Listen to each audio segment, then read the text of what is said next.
Assalamualaikum warahmatullahi wabarakatuh. Halo, matematika di sini. Dan ini adalah perkalian, pembagian, dan operasi hitung campuran bilangan bulat.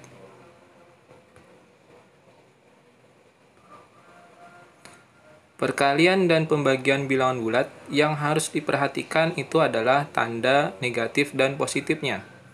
Kalau perkalian dan pembagian, Bapak kira kalian semua sudah bisa membagi dan mengali. Yang pertama yang harus diperhatikan adalah jika bilangan positif dikali dengan atau dibagi dengan positif, maka hasilnya positif. Yang kedua, jika positif dikali atau dibagi dengan negatif, maka hasilnya akan negatif. Yang ketiga, jika negatif dikali atau dibagi dengan positif, maka hasilnya juga negatif. Dan yang terakhir, jika negatif dikali atau dibagi dengan negatif, maka hasilnya positif. Jadi kesimpulannya, jika tandanya sama-sama positif atau sama-sama negatif, maka hasilnya adalah positif. Sedangkan jika berbeda tanda, maka hasilnya adalah negatif. Untuk lebih jelasnya, kita perhatikan contoh berikut. Contoh yang pertama adalah negatif 2 dikali 10.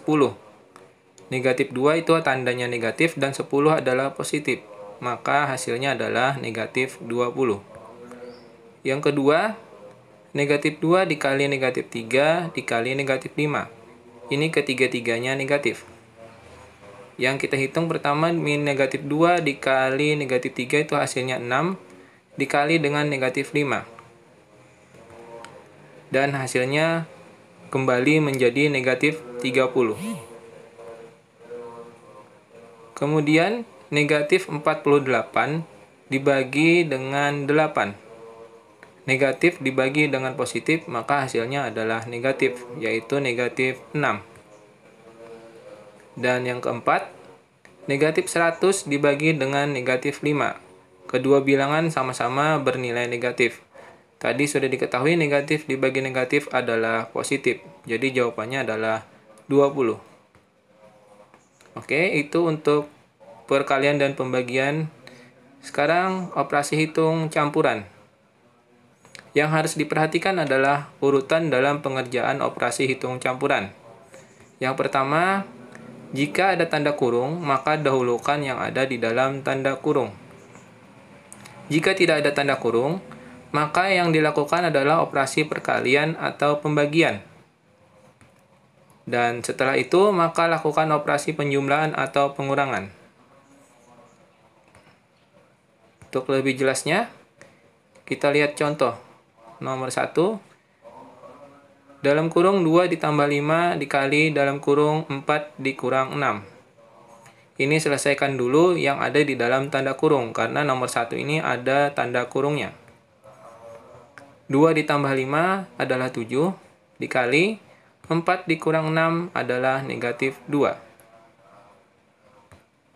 Kemudian tinggal dikali, 7 dikali negatif 2 adalah negatif 14. Contoh yang kedua, 10 ditambah negatif 30 dibagi 6 dikurang negatif 2 dikali negatif 8. Untuk contoh nomor 2 ini tidak ada tanda kurung. Memang ada tanda kurung, tapi yang dimaksud tanda kurung di sini bukan operasi penjumlahan atau perkalian atau pembagian dan sebagainya. Tanda kurung di sini adalah tanda untuk memisahkan tanda positif dan negatifnya saja. Nah, jadi karena tidak ada tanda kurung, maka yang dilakukan adalah pembagian dulu sesuai urutan di sini. 10, maka tetap kita tulis 10 dulu. Kemudian negatif 30 dibagi 6 adalah negatif 5 dikurang negatif 2 dikali dengan negatif 8, negatif dikali negatif adalah positif 16. Ya. Tadi sudah ada kurang dulu di sini ya. Kemudian tinggal dilakukan penjumlahan dan pengurangan. 10 ditambah negatif 5 itu karena beda tanda maka dikurang. 10 dikurang 5 adalah 5 dikurang 16. Ingat kemarin pelajaran pengurangan sebelumnya, pengurangan adalah penjumlahan, tapi bilangan yang kedua dicari lawannya. Jadi, tinggal dikurang saja nih. 16 dikurang 5 adalah 11, tapi dikasih tanda negatif 11. Oke. Sekian pembelajaran pada hari ini. Bapak ucapkan terima kasih. Semoga bermanfaat. Assalamualaikum warahmatullahi wabarakatuh.